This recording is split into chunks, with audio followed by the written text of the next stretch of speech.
നമസ്കാരം. അപ്പോൾ ഇത് നമ്മുടെ രണ്ടാമത്തെ ദിവസമാണ്. അപ്പോൾ ഈ രണ്ടാമത്തെ ദിവസത്തിലേക്ക് കിടക്കുമ്പോൾ ഷുഗർ എന്താണ്, എങ്ങനെയാണ് അത് വരുന്നത്, എന്താണ് അതിൻ്റെ പ്രധാന കാരണം, ഇത് മനസ്സിലാക്കിക്കൊണ്ട് നമ്മൾ കടന്നു കഴിഞ്ഞാൽ ഓരോ കാര്യവും ചെയ്യുന്നത് എന്തിനാണ് എന്ന് നമുക്ക് കുറച്ചും കൂടി ഒരു ക്ലാരിറ്റി കിട്ടും. പ്രധാനമായിട്ടും നമുക്കറിയാവുന്നതാണ്, നമ്മുടെ നാട്ടിലെ 2 ടൈപ്പ് ഡയബറ്റീസ് ആണ് ഇപ്പോൾ കാണുന്നത്. ഒന്ന് ടൈപ്പ് 1, രണ്ടാമത്തെ ടൈപ്പ് 2. ഏറ്റവും കൂടുതൽ ആളുകൾക്കുള്ളത് ടൈപ്പ് 2 ആണ്. അതായത് ശരീരത്തിന് ഇൻസുലിനോട് റെസിസ്റ്റൻസ് ഉണ്ടാകുന്നു. ഇതാണ് നമുക്ക് ഈസി ആയിട്ട് റിവേഴ്സ് ചെയ്യാനും പറ്റുന്നത്. അപ്പോൾ ഈ ഷുഗർ ഉണ്ടാകുന്നത് വളരെ ഏതൊരു സാധാരണക്കാരനും മനസ്സിലാകുന്ന രീതിയിൽ പറഞ്ഞാൽ, നമുക്ക് ശരീരത്തിന് പ്രവർത്തിക്കണമെങ്കിൽ ഊർജ്ജം വേണം അല്ലേ? അപ്പോൾ ഈ ഊർജ്ജം കിട്ടുന്ന എവിടെ നിന്നാണ്? നമ്മൾ കഴിക്കുന്ന ഭക്ഷണത്തിൽ നിന്ന് നമ്മുടെ ബോഡി എന്ത് ചെയ്യും? ആ ഭക്ഷണത്തിനെ സ്പ്ലിറ്റ് ചെയ്തിട്ട് ഗ്ലൂക്കോസ് ആയിട്ട് നമ്മുടെ ബ്ലഡിലേക്ക് വിടും.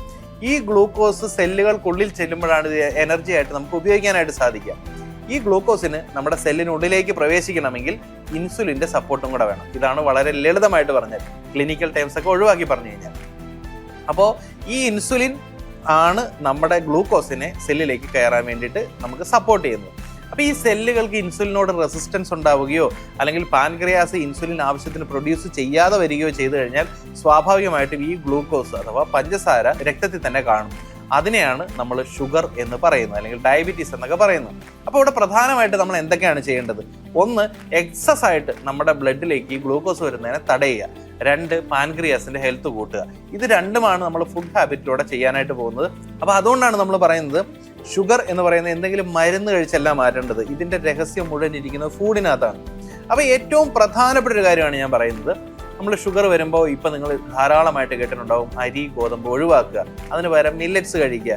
ഇത് എന്താണ് ഇതിൻ്റെ കാര്യം എന്നുള്ളത് വിശദമായിട്ട് ഞാനിപ്പോൾ പറഞ്ഞുതരാം. ഒന്ന്, അരി ഗോതമ്പ് ഇതിനകത്ത് ഫൈബർ കോണ്ടന്റ് തീരെയില്ല. അപ്പോൾ അതുകൊണ്ട് തന്നെ നമ്മൾ ഒരു നേരം ചോറ് കഴിക്കുന്നുണ്ടെങ്കിൽ നമ്മുടെ ശരീരത്തിന് വേണ്ടതിൻ്റെ 4 or 5 ഇരട്ടി ഗ്ലൂക്കോസ് ആണ് നമ്മുടെ രക്തത്തിലേക്ക് വരുന്നത്. അപ്പോൾ അതിൻ്റെ അർത്ഥം പാൻക്രിയാസ് 4 ഇരട്ടി 5 ഇരട്ടി പണിയെടുത്തിട്ടാണ് ഈ എക്സസ് ആയിട്ട് വരുന്ന ഈ ഗ്ലൂക്കോസിനെ മാനേജ് ചെയ്യുന്നത്. അപ്പോൾ ഇവിടെ മില്ലറ്റുകൾക്ക് ഒരു പ്രത്യേകതയുണ്ട്. മില്ലറ്റുകൾക്കകത്ത് റെഗുലേറ്ററി ഫൈബർ എന്ന് പറയുന്ന ഒരു ഫൈബർ ഉണ്ട്. അപ്പോൾ അതുകൊണ്ട് തന്നെ വളരെ നിയന്ത്രിച്ച് മാത്രമേ ഗ്ലൂക്കോസിനെ നമ്മുടെ രക്തത്തിലേക്ക് കടത്തിവിടുകയുള്ളൂ. ഒരു എക്സാമ്പിൾ പറഞ്ഞാൽ, നമ്മൾ ഗോതമ്പ് ഇട്ട് വെച്ച് ഒരു വൈൻ ഉണ്ടാക്കാൻ ശ്രമിക്കുന്നു, അതേസമയം മില്ലറ്റ് ഇട്ട് വെച്ചും വൈൻ ഉണ്ടാക്കാൻ ശ്രമിക്കുന്നു. വൈൻ ഉണ്ടാകുന്നത് എങ്ങനെയാണെന്ന് നമുക്കറിയാം അല്ലേ? ഈ ഗ്ലൂക്കോസ് ഈസ്റ്റുമായിട്ട് ഫെർമെന്റ് ചെയ്തിട്ടാണ് നമുക്ക് ഈ പറയുന്ന വൈൻ ഉണ്ടാകുന്നത്. ഈ ഗോതമ്പ് ഇട്ട് വെച്ചത് ഒരാഴ്ച കൊണ്ട് വൈനാകുമെങ്കിൽ മില്ലറ്റ് ഇട്ട് വെച്ചത് ഒരു 6 മാസം കൊണ്ടേ വൈനാവുള്ളൂ. കാരണം മില്ലറ്റ് വളരെ പതുക്കെ മാത്രമേ ഗ്ലൂക്കോസിനെ പുറത്തേക്ക് വിടുള്ളൂ. ഇത് തന്നെയാണ് ഭക്ഷണം കഴിക്കുമ്പോഴും സംഭവിക്കുക. നമ്മൾ പ്രത്യേകിച്ച് ഒരു അത്താഴമൊക്കെ കഴിയുമ്പോൾ അരിയോ ഗോതമ്പോ ആണ് അത്താഴത്തിന് കഴിക്കുന്നതെങ്കിൽ 4 ഇരട്ടി 5 ഇരട്ടി ഗ്ലൂക്കോസ് ബോഡിയിൽ ഉണ്ടാവും. ഇതിനെ നമുക്ക് ന്യൂട്രലൈസ് ചെയ്യാൻ വേണ്ടിയിട്ട് നമ്മുടെ ശരീരം അല്ലെങ്കിൽ പാൻക്രിയാസ് ഒക്കെ നമ്മൾ ഉറങ്ങുമ്പോഴും പണിയെടുത്തുകൊണ്ടിരിക്കും. ഇതാണ് രാവിലെ വരുമ്പോൾ വീണ്ടും blood sugar, fasting blood sugar ഒക്കെ കൂടി നിൽക്കാനുള്ളൊരു കാരണം. ഇതേ സമയം രാത്രിയിലത്തെ ഭക്ഷണം നമ്മൾ മില്ലറ്റാണ് കഴിക്കുന്നതെങ്കിലോ വളരെ റെഗുലേറ്റഡ് ആയിട്ട് വളരെ കുറച്ച് മാത്രം ഷുഗർ അല്ലെങ്കിൽ ഗ്ലൂക്കോസിനെയാണ് രക്തത്തിലേക്ക് വിടുന്നത്. അതുകൊണ്ട് തന്നെ നമ്മുടെ പാൻക്രിയാസിന് ഇതിനെ മാനേജ് ചെയ്യാനും പറ്റും. നമ്മൾ റെസ്റ്റ് ചെയ്യുന്നതോടെ നമ്മുടെ ബോഡി റെസ്റ്റ് ചെയ്യും. അപ്പോൾ ഷുഗർ ഉള്ള എല്ലാ ആൾക്കാരും ഏറ്റവും ഇമ്പോർട്ടൻ്റ് ആയിട്ട് ചെയ്യേണ്ടത് ഭക്ഷണത്തിൽ നിന്ന് അരി ഗോതമ്പ് ഇതിനെ പരമാവധി കട്ട് ചെയ്യുക എന്ന് പറഞ്ഞാൽ, ഞാൻ പറയുന്നത് 3 നേരവും ഇത് മുഴുവൻ ഒഴിവാക്കി അരിയോ ഗോതമ്പോ ഒട്ടും കഴിക്കാതിരിക്കുക എന്നുള്ളതല്ല. നമ്മൾ മലയാളികൾ ഈ അരിയും ഗോതമ്പൊക്കെ കഴിച്ച് ശീലിച്ച ആൾക്കാരാണ്. ഒരു ദിവസം ഇത് അപ്പാടെ ഒഴിവാക്കിയാൽ അത് നമുക്കൊരു മെൻ്റൽ പ്രോബ്ലം ഉണ്ടാകും. മാത്രമല്ല, അങ്ങനെ ഒരു സ്ട്രിക്റ്റ് ആയിട്ടൊരു ഡയറ്റ് വന്നു കഴിഞ്ഞാൽ നമ്മൾ ചിലപ്പോൾ ഫോളോ ചെയ്തൊന്നും വരില്ല. അപ്പോൾ പരമാവധി രാവിലെയും വൈകുന്നേരവും ഉള്ള ഭക്ഷണം എന്താക്കാം, നമുക്ക് അരി ഗോതമ്പിൽ നിന്ന് മാറാം. അപ്പോൾ അരി ചോറൊക്കെ കഴിക്കാൻ ഭയങ്കര ആഗ്രഹം ഉണ്ടെങ്കിൽ ഉച്ചക്കത്തെ ഭക്ഷണത്തിൽ നമുക്കൊരു പ്ലേറ്റിൻ്റെ 1/4 ഭാഗം ചോറെടുക്കാം.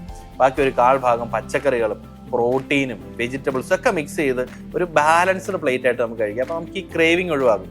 രാത്രിയിൽ എന്ത് ചെയ്യുക, മില്ലറ്റ് കഴിക്കാം. അപ്പോൾ സ്വാഭാവികമായിട്ടും ഈ ബ്ലഡ് ഷുഗർ മാനേജ്മെൻറ്റ് നമുക്ക് സാധ്യമാകും. ഇത് മാത്രമല്ല, ഇതിനോടൊപ്പം ഒരുപാട് കാര്യങ്ങൾ ഒരുമിച്ച് വരുമ്പോഴാണ് നമുക്ക് കംപ്ലീറ്റ് ആയിട്ട് ഡയബറ്റീസ് റിവേഴ്സ് ചെയ്യാൻ പറ്റുന്നത്. പക്ഷേ അതിൽ ഏറ്റവും പ്രധാനപ്പെട്ട കാര്യം ഈ ഫുഡിനകത്ത് വരുന്ന കൺട്രോളാണ്. അപ്പോൾ അരി ഗോതമ്പ് ഇന്നത്തെ ഒരു ലെസൺ ആയിട്ട് എടുക്കുക. അരി ഗോതമ്പിന് വരെ നമുക്ക് മില്ലറ്റുകളെ ഭക്ഷണത്തിലേക്ക് കൊണ്ടുവരാം. അപ്പോൾ ധാരാളം മില്ലറ്റുകൾ നമുക്ക് 135ഓളം വെറൈറ്റികൾ ഇന്ത്യയിൽ കിട്ടും. അതിൽ ഏറ്റവും റെക്കമെൻഡഡ് ആയിട്ടുള്ളത് തിന, ചാമ, വരക്, കുതിരവാലി, ബ്രൗൺ ടോപ്പ് ഒക്കെയാണ്. ഇതിൽ തിന, ചാമ, വരക്, കുതിരവാലി 4 നമുക്ക് അഫോർഡബിൾ ആണ്. ഡെയിലി ലൈഫിൽ നമുക്ക് അരിക്കും ഗോതമ്പിന് പകരം റീപ്ലേസ് ചെയ്യാൻ പറ്റുന്നതാണ്. ഇതുകൊണ്ട് കഞ്ഞിയോ ഉപ്പുമാവോ ഇഡ്ഡലിയോ ദോശയോ അങ്ങനെ മില്ലറ്റ് അരി കൊണ്ടുണ്ടാക്കാവുന്ന എന്തും മില്ലറ്റ് കൊണ്ടുണ്ടാക്കി കഴിക്കാവുന്നതാണ്. അപ്പോൾ ഇനി ഒരു ഇനിഷ്യൽ സ്റ്റെപ്പ് എന്നുള്ള നിലയിൽ ഒരു നേരത്തെ ആഹാരം അത് നമ്മൾ മില്ലറ്റിലേക്കൊന്ന് മാറ്റുക. അപ്പോൾ ഈ ഒരു ചേഞ്ചോടുകൂടി നമുക്ക് സ്റ്റാർട്ട് ചെയ്യാം.